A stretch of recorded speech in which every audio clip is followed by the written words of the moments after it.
Hello everyone. It's been a while since I recorded a video. For those new to this, I'm Aurora Minigatlo and I'm the founder of Repurpose Your Purpose, a program to help you change careers if you're not sure what you're going to do next. And I will, record more about myself, but you haven't seen a video because I now live in Spain. So it's been a bit of a transition for me as well. But I wanted to record this and share with you because one of my past clients, Jennifer, got in touch with me and made me so happy because she shared how our work together made a difference in her life, in her work.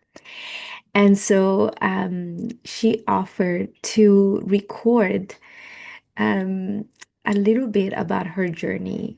And I want to introduce it to you because she's been so generous in sharing the messiness and the timing and how it all came together from when we first got connected to where she is today.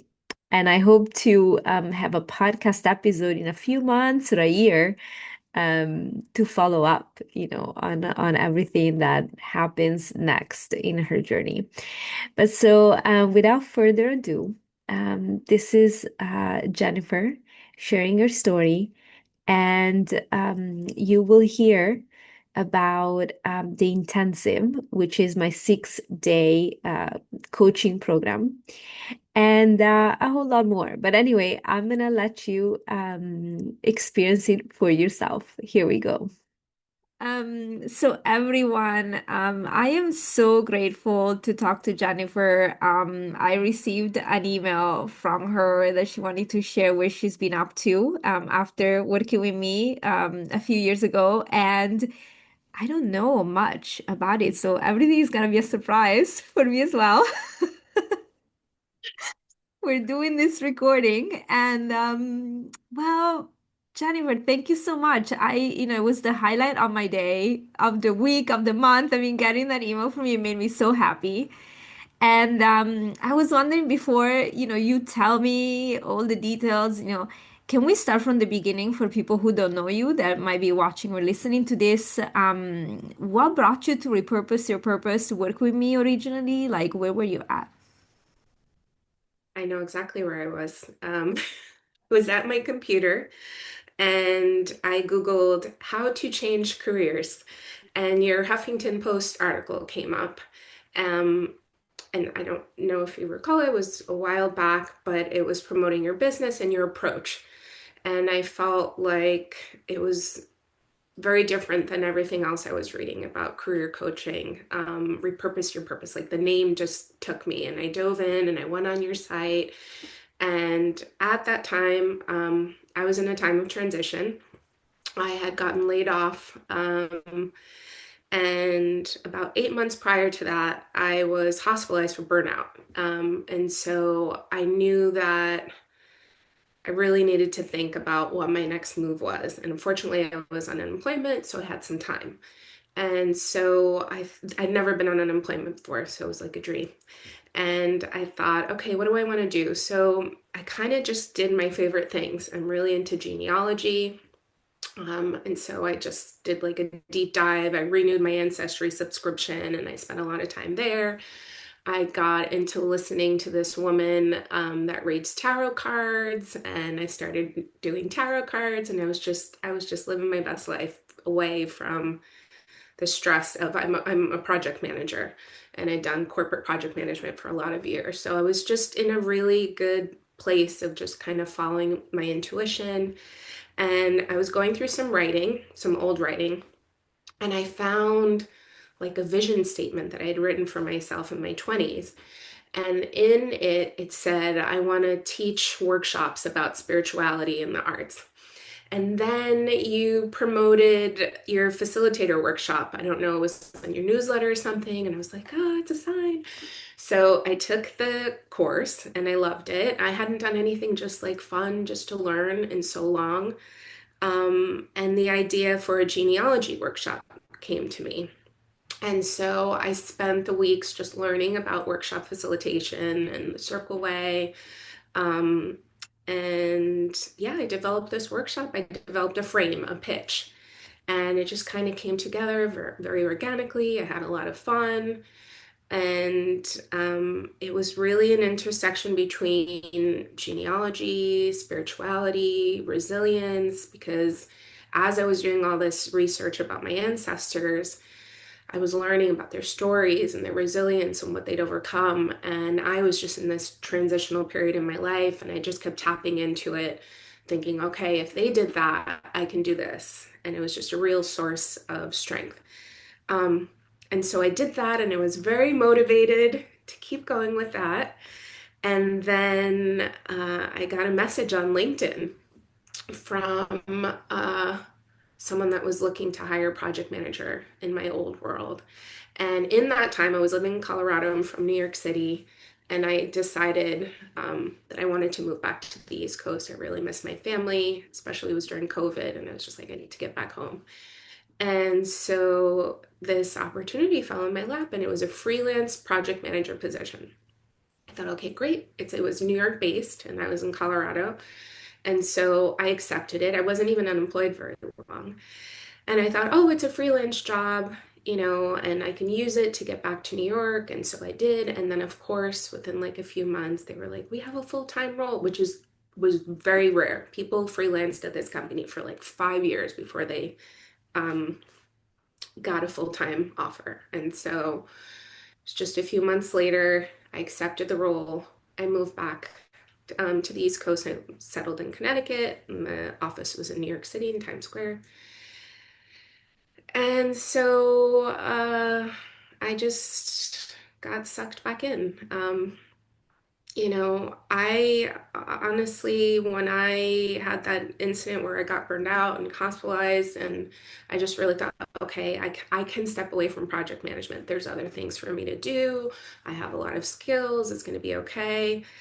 Um, but I just went back. And then the nature of what I did, I've worked in retail and entertainment, just big brands, and it's kind of always more of the same. I'm very good at what I do. One time in my life, I was very energized and excited by like, what's the mess? Let me come clean it up, make it better. Go, go, go, go, go, go, go, go, go, go, go, go, go. That many goes. And then I don't know. I money's good, benefits are good. I've always worked for I say sexy brands like, name recognition, and that feels good and swag and all that stuff, all the things. And so by that summer, I was not feeling good. I was feeling like I was right back where I was before. Granted, there were a lot of good things that having a full-time job, I was able to buy a house and, all the things that on paper look very good. Stability for my family. My husband was in a transition, starting his own business.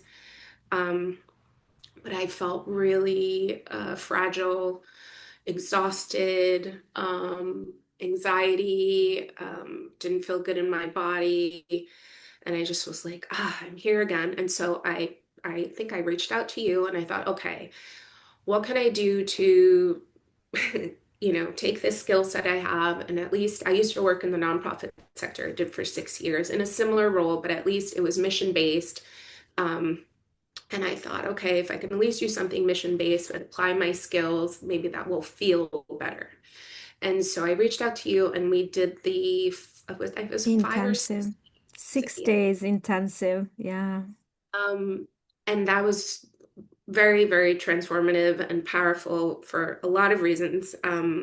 But I remember I was going to be on vacation during that time. I was just so Sorry. committed, Yeah. and I was like, I'll take my last sessions on vacation. And it was good. I like we rented this Airbnb, and every night I kind of look forward to like going into the room, and the kids were outside, and I had my time and my bubble. Um, and I remember.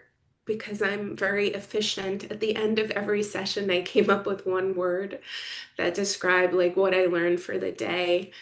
Um, and so I remember the words. It was the first thing was thoughts we talked about, and I wrote this down because I was looking at my notes from there, and the first thing I wrote my first session with you, I said I'm scaring myself with my thoughts, and that was like I'm gonna Wow. write. That's gonna be the first sentence of something I write. But anyway, I want to write about that sentence. But we talked about thoughts and how they were just all thoughts and the power of our thoughts and what we listen to and what we don't. And then the next night was about intuition and following my intuition. And that once I'm following my intuition, I would be like, the next word was open the next night. I was going to be open to what arose. Um, and then the next night was, wait, I had it open and I want to, um, This is giving me chills. Jennifer, I have to tell you, it's so beautiful that you wrote it down and you have it. yeah, I Um, know. I hold on one second. You said you can fast forward this, but I really want to find it. Um, oh, the next night, I got it. Okay. The next night was, oh, hope. That when I'm in a place of being open, then I can see hope. But you're not open, you can't see it. And I should mention that I have a history of clinical depression and anxiety. So this is something that I've struggled with my whole life, with my thoughts scaring me. But then also having these moments of grace and intuition and peace. Um, and then when I get that, I'm open. And so we talked about hope. And then I think I'm trying to pinpoint when it was. What we were talking about in between identifying these words was what I could do, how I could like take my skills and kind of maybe start my own business or transfer them into like a different area, not project management. And I remember, I don't know what we were talking about. I don't know what you said, but I just started sobbing. And I was like, I really want to write. And it shocked me because one that I told you, and then telling you, I like said it out loud. It was the first time I said it out loud. Um, but I went in there so sure, Aurora, that I was going to give you all my things, and then you were going to be like, Jennifer, this is what you're going to do. And it was the complete opposite. It was the complete opposite. You were like, you have the answers inside. And from that came this loud voice that said, I want to write. And um, I've always used writing as a way to figure out what was going on in my life. It was like when I was younger, I wrote all the time on scraps of paper. I was almost compulsive about it.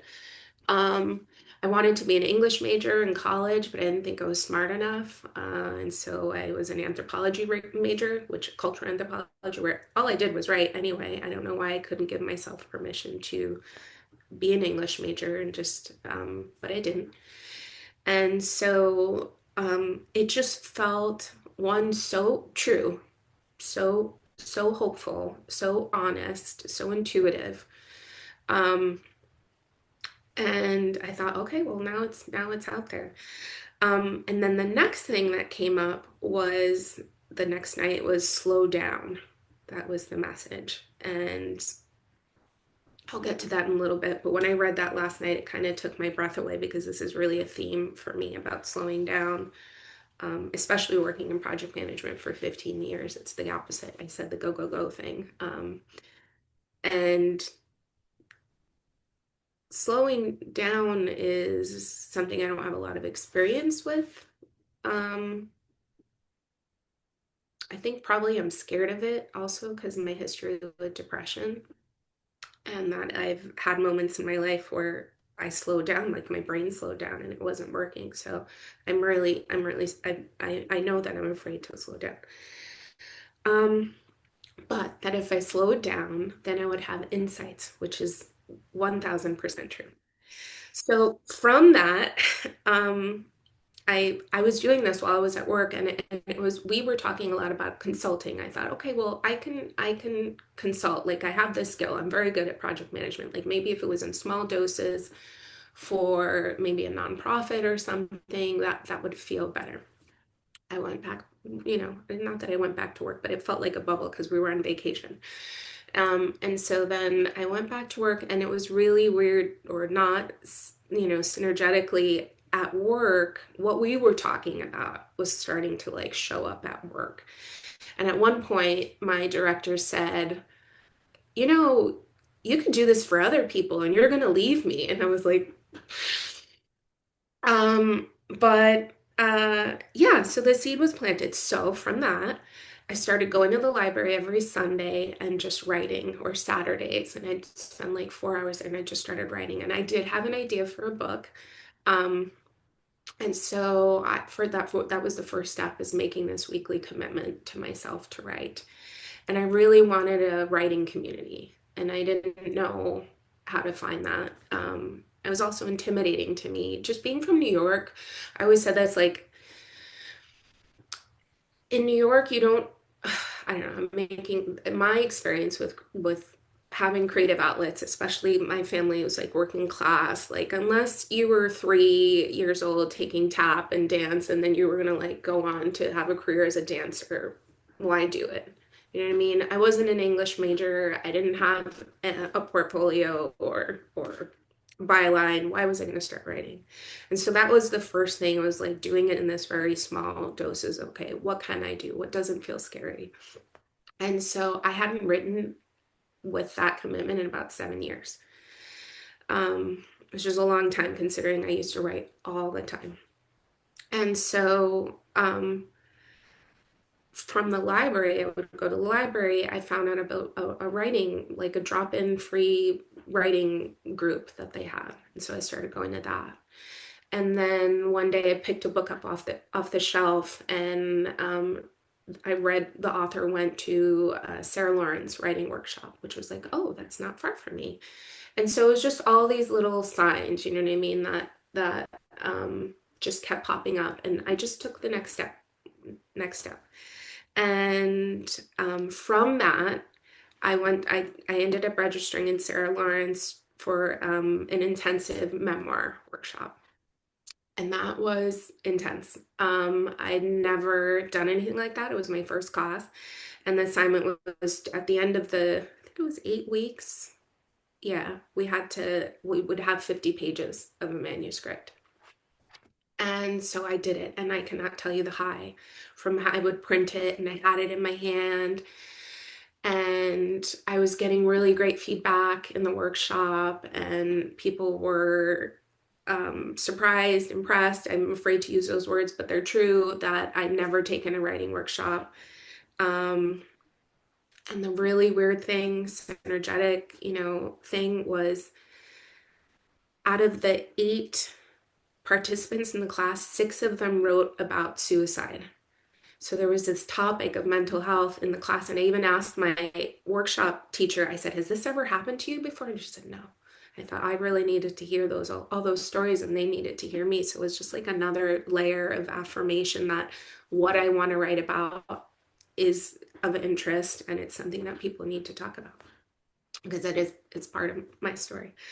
And so that just felt so great. And from there, I just kept taking writing workshops, and little by little, through Sarah Lawrence, I just kept meeting people and meeting people in class.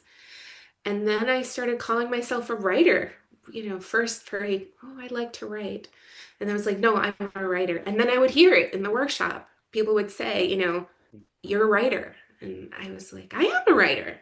I'm not published, but I'm a writer. Um, and it's still a novelty to me to say it out loud. But the You proof's in are the a writer. I just want to say to you, are a writer. This is fantastic. yeah, I something about being in a circle of whatever it is, right? I'm in a circle of writers, and they're writing and I'm writing, and like what I was saying is the proof's in putting. Like I was relating to them, they were relating to me, we were learning from each other. It was, I couldn't deny it anymore because my peers were mirroring what I was giving them. They were giving it to me back. It was just, I'd never had that. I'd never had a writing circle. I was always writing by myself, which is very what we're saying. I'm scaring myself with my thoughts. You know what I mean? That's, and I'm learning, that the creative mind, there's the critic, and that's part of it. That's just part of it. And you just learn to say, like, okay, like that's your opinion, but I'm going to keep going. I didn't know that until I met other writers. Um, you know, would have been something that if I had like met, if I had, I'd have, if I'd, I don't know if it's courage or not, everything happens on the timeline it should. But if I'd even spoken to another writer and said that I Mm, wanted to write, mm, kind of would have clued me in, hey, that's normal. The fear is normal, the self-loathing, the thinking you're not good enough, nobody wants to hear what you have to say, all of that is part of it. It's not you, it's just part of the process. And once I figured that out, and once I figured out, oh, you have to edit your work. You have to work on it over and over again. It's not, this thing of project management and perfection. Like, it's just complete opposite, polar opposite. But learning that, it's learning. Like, I'm learning. I have to admit, I'm a person that some things come very naturally to me, and obviously some don't. But the ones that come naturally to me, I keep going with, and the ones that are hard, I kind of just well, I'm not going to do that. And so writing is hard. It comes natural to me and it's very hard. But I like it. I like the challenge of it. So um, I continued writing, and then I'm at a very like the biggest corporation I've ever been at. And oh, might I say that my director ended up finding a way for my work to reimburse me for that writing class. wow. Wonderful, wonderful gift. Um, she was a really special woman, and she was like, "Yeah, you're writing. You write in your job all day long." Like, and it was an entertainment company, and yeah, there was a code for it and everything. Like, it was legit. But I wouldn't have even thought about that. And I was able to do it during working hours because it was like, oh, it's an hour and a half. Like these corporations, they say like, oh, take a break, do a yoga, blah, blah, blah. They say all these things, but actually you can find a way to do it if your manager's open to that. You just got to ask. And so fast forward, it's big, big corporation, and they started to have a lot of layoffs. And we went from a team of 25 to 7. And of course, everybody had to do everybody else's work. And I got right back sucked into just doing too much. I wasn't writing as much. I was exhausted. Um, and then I was starting to have anxiety again, all the same stuff. And then I was blessed with getting laid off again. And so this is a critical part in the story. So it was a real time of fear, especially being part of that first layoff round of layoffs. I'd never been part of anything like that. It was done very callous and cold. People had been there 30 years, got laid off on a Zoom and an email. It was awful. So there was, yes, I had the work component of like my work increasing, but the emotional toll, it was like we were all grieving, we were all sad. Work with someone for 30 years and then they're gone. Not me per se, but all these people had relationships. And so there was that extra layer. Um, so a very, very hard time. But I got laid off, but because we were in a culture of fear. Everybody was so scared to lose their job. Even though we were all burned out, we were just like waiting to get laid off. It was just, this was this past summer. So, it's a hard time to find work right now. And so I remember I got laid off and I thought, okay, because I had seen everyone that got laid off in that first wave, nobody had gotten a job. And it was about 8 months later. So I said, okay, I got laid off. I said, okay, come Monday morning, I'm going to do all the things. I'm going to get on LinkedIn. I'm going to start looking for a job from day one. And that energy of like, I have to keep going. I have to keep going. I have to get another job. I'm responsible for my family, like all that pressure.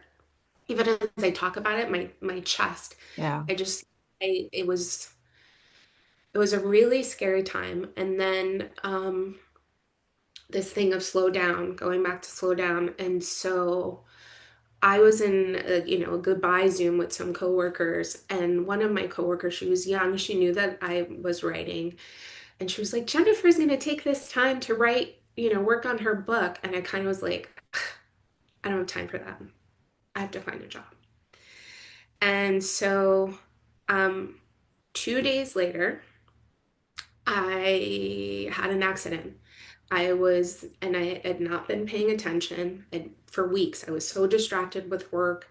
I was not paying attention, and I was pumping gas in my car. I was taking my kids to a birthday party. I was thinking about the fact that I just got laid off and just not paying attention. And I whipped around and I banged the side of my nose into the corner of the front car door. Oh I just no. and Oh, I was just stunned. But this was my son's best friend's birthday party, and I was just like in mom mode. And I was like, okay, I got to get him to the party. I called a mom. I said, meet me here. I went to the Walgreens. I got an ice pack. And so I'm driving myself to the hospital like this. My kids went with my best friend's, my son's best friend's mom. The kids were taken care of. I get to the hospital. I tell them what happens, and I'm so scared that this is like punctured. I hadn't seen it was bleeding a little bit. And then I get into the ER, they take my vitals, they're like, okay, they were like, were you in a car accident? I was like, no, I hit myself. And I called my husband, he was like, I played rugby for like 20 years. Like, how did you like, because I'm fast forwarding. So anyway, I'm in the hospital, and they said, you're lucky, you're so lucky, because I could have gotten my eye. It oh was my like right God. here. Wow. And so finally, they came, they checked me, and they were like, oh, we'll do an x-ray just to make sure that's not broken. And then the insurance guy came over, and as he came over, I was like, oh, I don't feel so good. And I like started to slow down. And they're like, oh, we're gonna do a scan.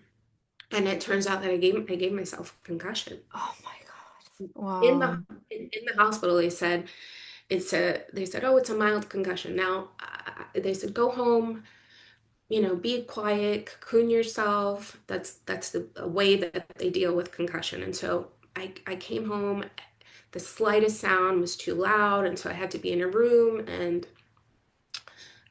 lights off, no sound, no TV, no phone. I was nauseous, I was dizzy. It was like it's a very weird thing. And so anyway, I got really quiet, right? Like the quietest I've ever been in my life. Um, and the very strange thing for me was that, like I told you, I have a history of clinical depression, and I've had times where, what we say, you snap, right? It's just your brain tells you that's it. You're done. We can't take in any more information. You're just going to slow down. Speaking becomes hard, eating becomes hard, doing just regular things that you do every day becomes hard. And it's your brain's way of protecting, and you're just saying, okay, we're going to go quiet. And the very strange thing is that this concussion felt like that. And I realized, I had a brain injury. And so, from this brain injury, from my head getting rattled, my brain said, okay, you're just going to stop. We're just going to stop. We're just going to be really, really quiet. And in that quiet, I heard, you need to write your book. And I get chills because it was very, very clear. It was a very clear message that you're not going to start looking for a job on Monday. and you're going to write this book. And so I was like this for weeks. And it turns out that cocooning is really only supposed to be done in the first few days. My husband on Huffington Post, he found this article about about how to recover from a concussion. And little by little, I started engaging more, being up more because I was just sleeping a lot. But I really needed that time to be quiet. And I believe now, I know that it was the universe saying, like, you really need to stop. You need to stop. And um, now I can joke about it, like the universe literally hit me upside the head. But from that, just like the whole world opened up. And I started taking walks every morning and writing every day. And in about 6 months, I finished like another 110 pages of my book. So having that time, at work, when I was working full time, I just couldn't do it. Also the energy, right? So I'm writing a memoir. Um, and then I also, just thinking back to when we were working that intensive, I started consulting for a nonprofit in program operations and seeing what that's like. What I found from that is I don't know if I want to do that. Even with it being a nonprofit, it's still, I'm coming into a mess and I'm fixing it. But from that nonprofit, I started to make connections for where I could market my workshop. So I came back to that original idea of the genealogy workshop. Um, and I asked them if I could pilot the workshop through the organization, and they said yes. Um, and by the way, I got connected to this organization by taking a hike with a mom from my neighborhood.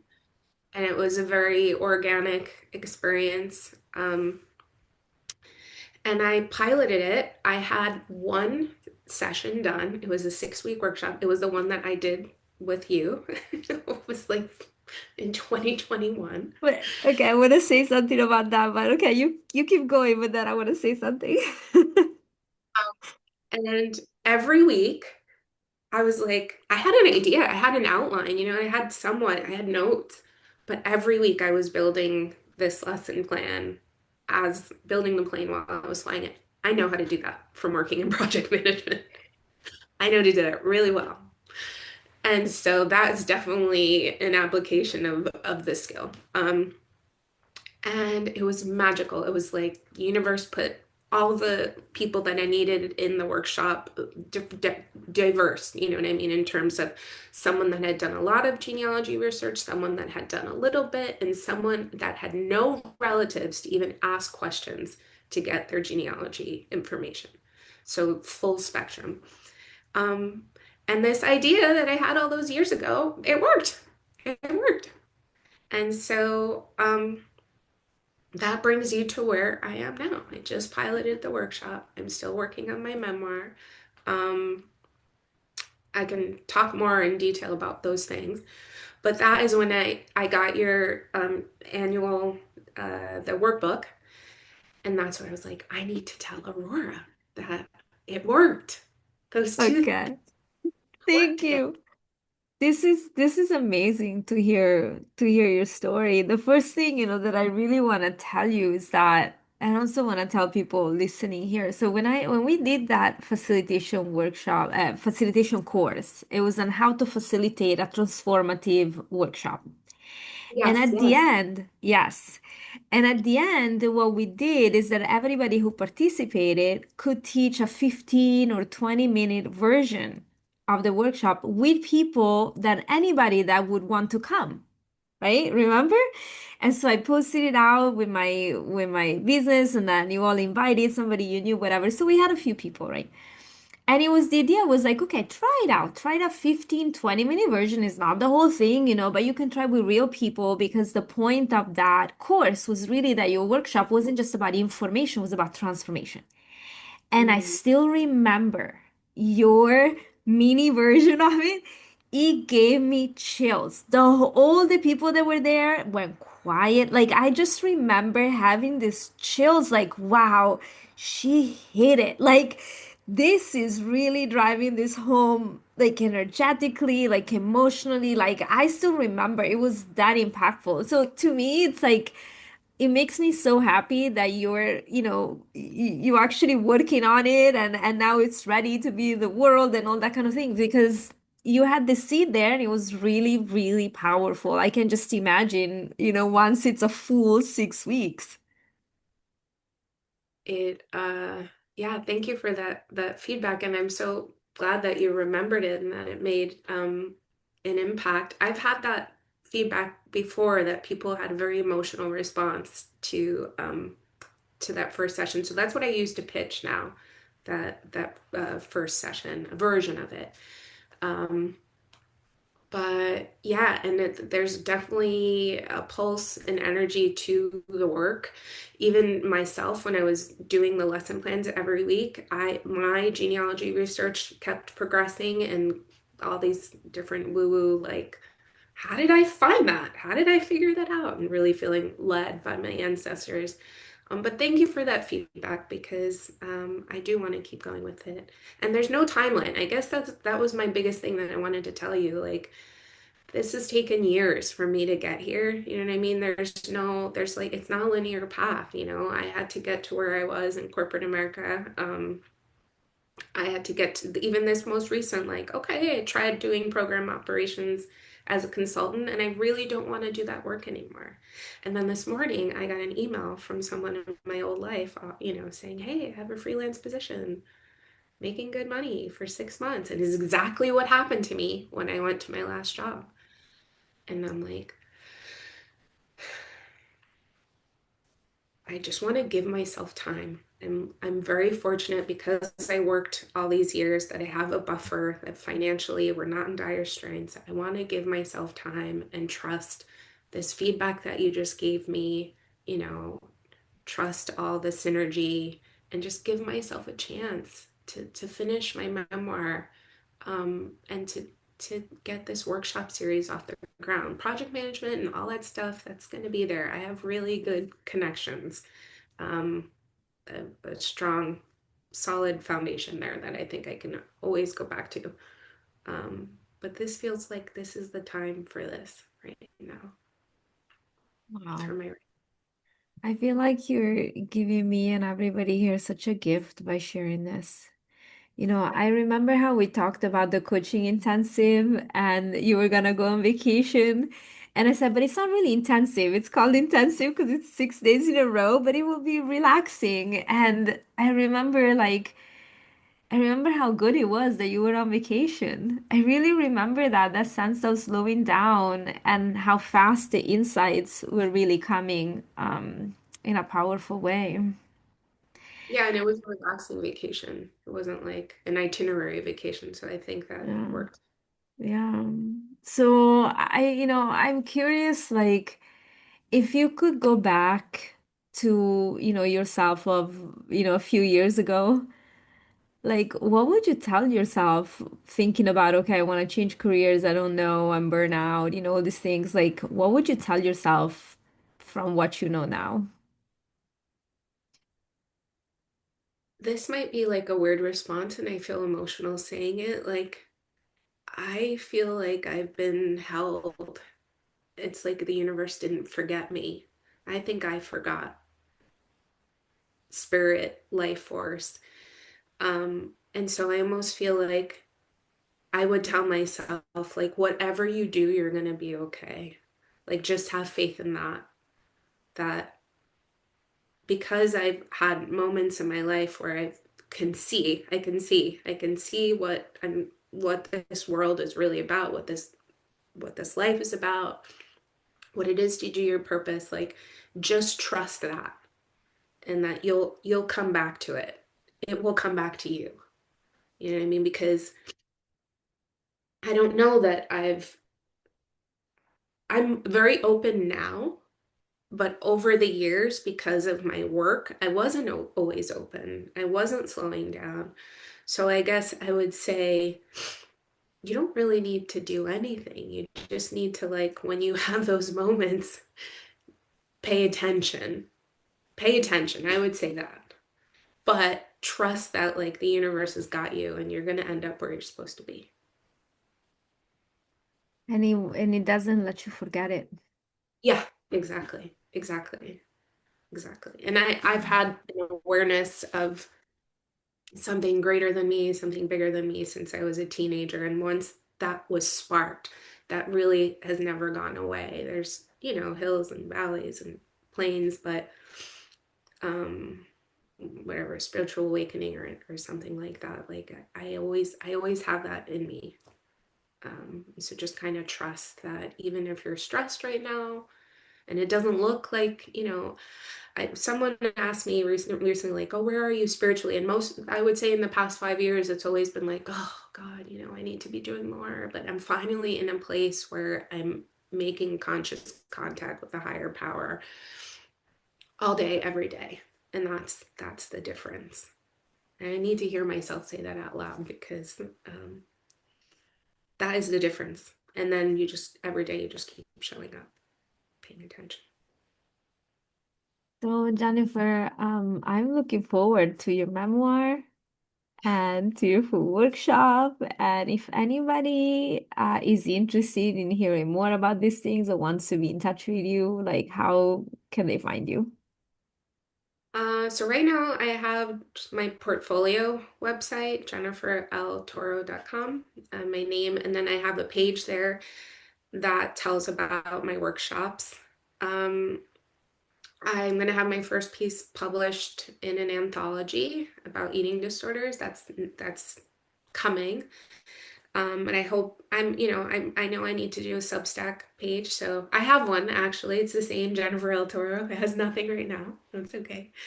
I want to say one more thing. I remember with the workshop that you had said, don't worry about the website. Just start doing it. And I did. And then I just gave myself permission to say, you know what? I don't have a website right now. What do I have? Okay, I have a portfolio. Let me make a page there. Oh, it's up, done.